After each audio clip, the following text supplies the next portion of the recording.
Welcome back বন্ধুরা, কেমন আছেন? আশা করি সবাই ভালোই আছেন। আজকে যে বিষয়টি নিয়ে আলোচনা করব বন্ধুরা, সেটি হচ্ছে ডাটা বার নিয়ে। এক্সেলে ডাটা বার নিয়ে, ডাটা বার নিয়ে কি কাজ, অর্থাৎ ডাটা বার কি কাজে লাগে সেই বিষয় নিয়ে আজকে খুঁটিনাটি আলোচনা করব। চলুন কথা না বাড়িয়ে মূল আলোচনায় চলে যাই। তবে মূল আলোচনায় যাওয়ার আগে বরাবরের মতো যে রিকোয়েস্টটি বন্ধুরা, যদি আমার চ্যানেলটি এখনও সাবস্ক্রাইব করে না থাকেন, প্লিজ সাবস্ক্রাইব দ্য চ্যানেল। যারা ইতিমধ্যে সাবস্ক্রাইব করেছেন তাদেরকে জানাই অসংখ্য ধন্যবাদ।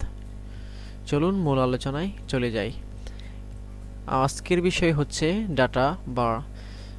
এখন বন্ধুরা, এখানে ডাটা মেনুর আওতায় প্রথমে যে অপশনটি সেটি হচ্ছে get external data. Get external ডাটার আওতায় কয়েকটি অপশন। এখানে প্রথমে যে অপশনটি বন্ধুরা সেটি হচ্ছে ফ্রম অ্যাক্সেস। ফ্রম অ্যাক্সেস এটির কাজ বন্ধুরা, এটি হচ্ছে আপনার ডকুমেন্টে অর্থাৎ আপনার পিসিতে থাকা এক্সেল কোনো ফাইলকে ওপেন করা বা এক্সেল কোনো ফাইলকে ইনসার্ট করার জন্য এই ফ্রম অ্যাক্সেসটি ব্যবহার করা হয়ে থাকে। চলুন আমি ক্লিক করলাম। দেখেন বন্ধুরা, আমার পিসিতে কিন্তু নিয়ে যাচ্ছে। সেখানে আমাকে ইনসার্ট করতে বলতেছে আসলে আমি কোথায় থেকে সেই ফাইলটুকু আনতে চাই। আশা করি বন্ধুরা এটির কাজ বুঝতে পেরেছেন। পরবর্তী যেটি সেটি হচ্ছে ফ্রম ওয়েব, অর্থাৎ ফ্রম অ্যাক্সেসের মতো ফ্রম ওয়েবেও একই কাজ। অর্থাৎ আমি এটি ইন্টারনেট অর্থাৎ কোনো ব্রাউজারিং বা কোনো ওয়েবসাইটে যদি আমার কোনো ডকুমেন্টটি রেখে থাকি, তাহলে সেটি যদি আমার এখানে এই ফাইলটিতে যদি ইনসার্ট করার প্রয়োজন হয়, সেক্ষেত্রে আমি এই ফ্রম ওয়েবের মাধ্যমে আনতে পারি।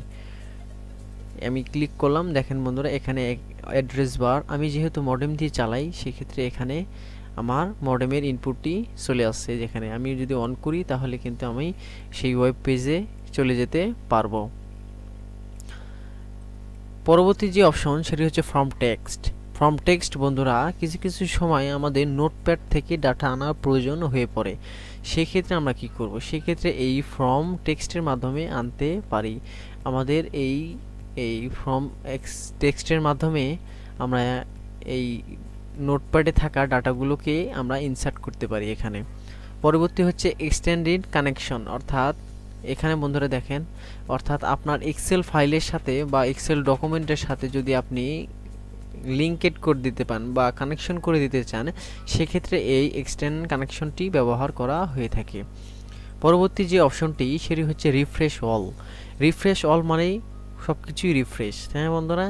হ্যাঁ, এখানে আবার কয়েকটি অপশন আছে বন্ধুরা। দেখেন, যেহেতু হাইড হয়ে আছে, আমরা কাজ করার সময় এটি নিয়ে আলোচনা করব।